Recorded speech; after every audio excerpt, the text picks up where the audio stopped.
You're listening to Critical Mass Radio. Now, it's our turn.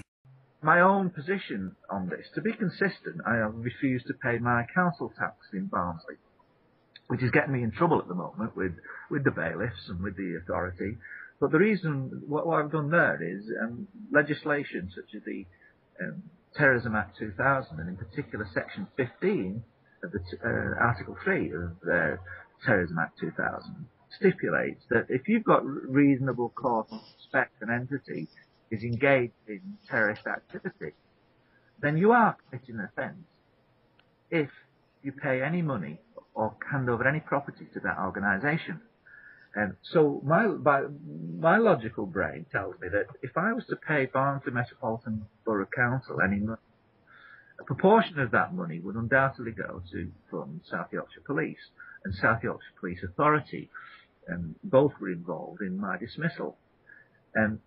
Now, I have alleged, I've got more than reasonable cause to suspect that South Yorkshire Police, in sacking me, and in more other reasons, were complicit in the concealment of terrorist activity, namely the London bombing. Now, over and above sacking me, why do I say that? Well, on the 7th of July 2010, my DCI, when he was trying to coax me the next day to hand over the assignment in accordance with their wishes, told me that I was there on the drill that day in 2005. So here we have a new piece of information here, that the Detective Chief Inspector from South Yorkshire Police was actually participating in the terror drill exercise, presumably the Peter Power terror drill exercise that occurred precisely, in, and I quote Peter Power's words, at the same locations. And we're talking the underground locations on the tube. Now, Peter Power's story has changed over time. One thing, his latest version is simply that it was only a handful of back office staff. But you look at the drills on the day and what happened, and you look at his changing story over time, and this statement from DCI Steve Williams, and it belies what he said. So I think the terror drill exercise was certainly much bigger and included, police officers from around the country at DCI level. Certainly Steve Williams was on that terror drill. So South Yorkshire Police knew something in that. Now, there were hoax bombings in Sheffield. There were hoax bombings in other cities. But on the 5th of July 2005, there was a hoax bombing in the city centre, very close to the police headquarters. Also, there was hoax bombings on the 11th of July. Now, the 11th of July was after the so-called alleged bombers had blown themselves up. So who did that? I think the far more plausible explanation is that South Yorkshire Police were engaged in that particular hoax. You've also got to look at former Chief Constable Meredith Hughes, an interesting character. Meredith Hughes was at Glen Eagles just around about the 7th of July 2005, heading up the G8 Summit, which was staffed by President Bush at the time and Tony Blair, and the leaders of most of Europe were all around there. And there was a bomb hoax there too. He subsequently got the role of managing post 7/7, managing the issues on the London bombings, and then suddenly he's given a special QPM award in 2012, and announces on the day I go public that he's retiring a year early. Now, that, to my mind, makes me have reasonable cause to suspect that South Yorkshire Police were complicit in the concealment. No ACPO officer of operational level, that's the Assistant Chief Constables, the Deputy Chief Constable, or indeed the Chief Constable, ever had the courage to confront the Principal Intelligence Analyst when he was telling them that it was an inside job. They left it for admin staff, the Director of Finance, to deal with it. So they were prepared to engage, to talk about the issue. It was a closed shop. They closed ranks. Now, here we have an interesting situation here, because why would a force do that? Well, I think it's useful at this stage, in the week of the revelations that we've had and disclosures that we've had about the 23 years of cover-up of the Hillsborough disaster, and the 15th of April 1989. We've got to look at some of these characters. None other than, I want to mention Meredith Hughes, because there's an interesting story on that I'll share with you, George. Because on the 20th anniversary of Hillsborough, coming back to 2 or 3 years now, this happened to me. I was still working in South Yorkshire Police with no problems, was sat in the canteen, and apparently that morning, Meredith Hughes, the Chief Constable of South Yorkshire Police, was under pressure from the Hillsborough Family Justice Campaign and the Family Support Group, and the mounting pressure for the secret files to be disclosed at this stage. He was on a radio interview and a TV interview with The Guardian, and he spoke for about 20 minutes about we are a different force from the force we were 20 years ago. If there was anything to reveal, he would reveal it. He would even conduct his own review to see if there was any new evidence that could be shared that would shed light on Hillsborough to alleviate the suffering of the Liverpool supporters that deep down were seeking truth but felt as though they'd never had that truth. Now this was, as I say, the 20th anniversary. Now something interesting happened that morning, because with him was the press officer of South Yorkshire Police, Andy Hymas. And it was Andy Hymas that came down to the canteen at lunchtime, looking drained. He sat by me. I did a mind sit by, if he joined me for lunch. I said, Andy, you look a bit shattered. What's up? And he looked heavenward. He said, I've just been with the Chief Constable facing the cameras over Hillsborough. And then he shared a little story with me, which I'll share with you because I think it's pertinent in the light of the findings that have just come out.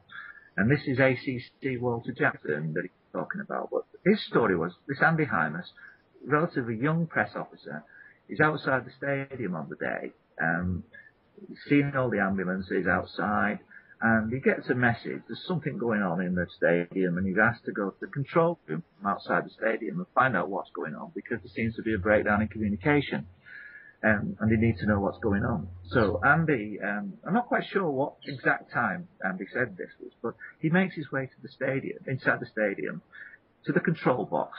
Now the control box is where the CCTV is being managed by South Yorkshire Police. He tries the door, but it's locked, and he knocks on the door, announces that he's been given orders to come inside. It's Andy, the press officer from South Yorkshire Police, let me in, and there's great reluctance to let him in. He reports back, and he's told in no uncertain terms that he has to knock the door down to get in, but he must get in and find out what's going on, because there's a total and utter breakdown in communication. Eventually, he does actually succeed in getting inside the control room, only to discover exactly why South Yorkshire Police were reluctant. As he goes through the door, in the control room, where all the horror is unfolding, he sees underneath the table none other than the Assistant Chief Constable, Walter Jackson. Walter Jackson, at this stage, has clearly, amidst the horror that's unfolding, has flipped, and with all the stress of it, he's lost the plot and he's underneath the table, crying like a gibbering wreck, in Andy's words. Now, when Andy spoke to me of that at the time, I wasn't really that attuned to the plight of the victims. As a principal intelligence analyst, Hillsborough was always well off my radar. I'd never been asked to look at it or invited ever at any stage to comment on it. It was a taboo thing for me.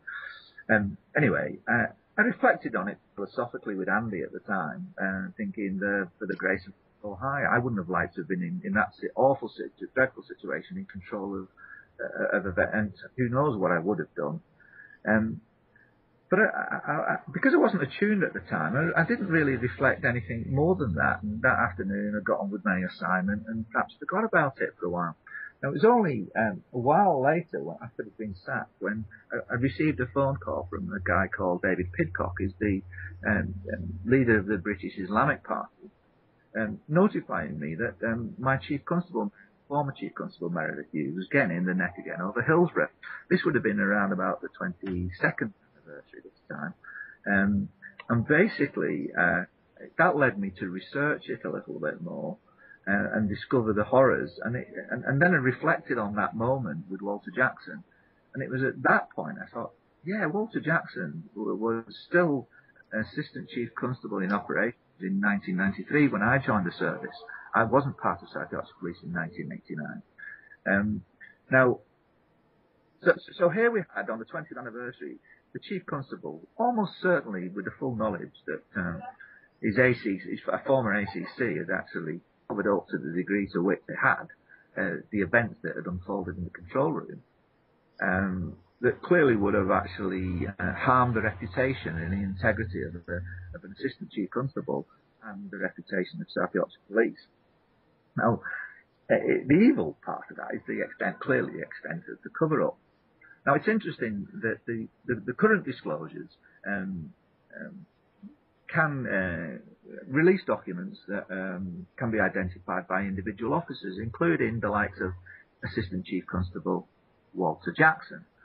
So, with the information that's available in the time since its release, I've had a bit of a scan read of the report, and I've also looked at Walter Jackson's transcript of interview with the West Midlands Police, and I think it was the Chief Constable of Durham that interviewed him.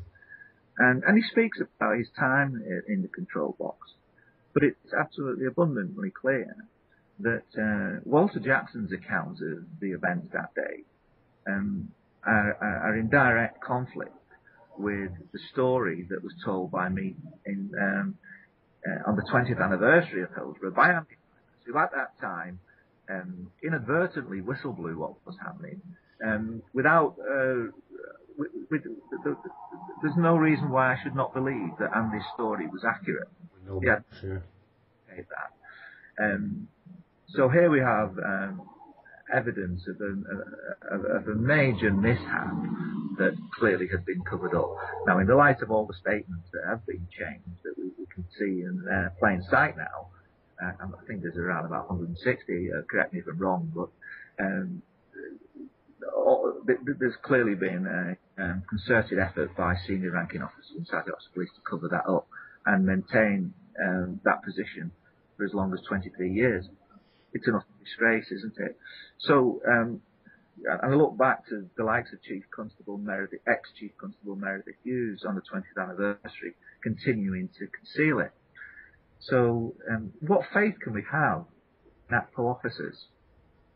So when I hear rhetoric again repeated, Meredith Hughes' rhetoric on the 20th anniversary, we're not the same force as we were 20 years ago.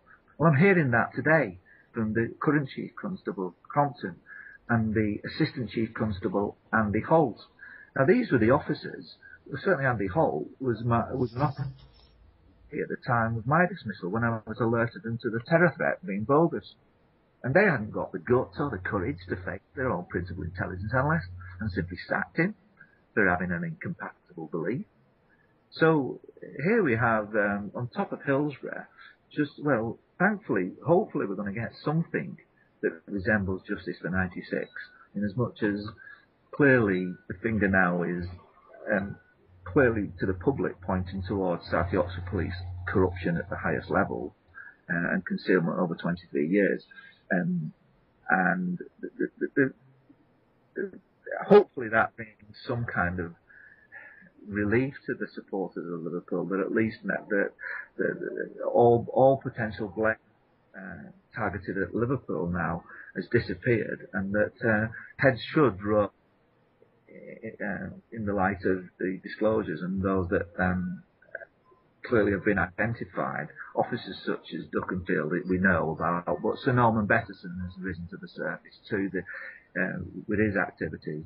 But I've yet to see officers such as former Assistant Chief Constable Walter Jackson being pinpointed as a major part of the concealment. Now, there may still be time for that as the due process unfolds in the light of these findings. I sincerely hope so.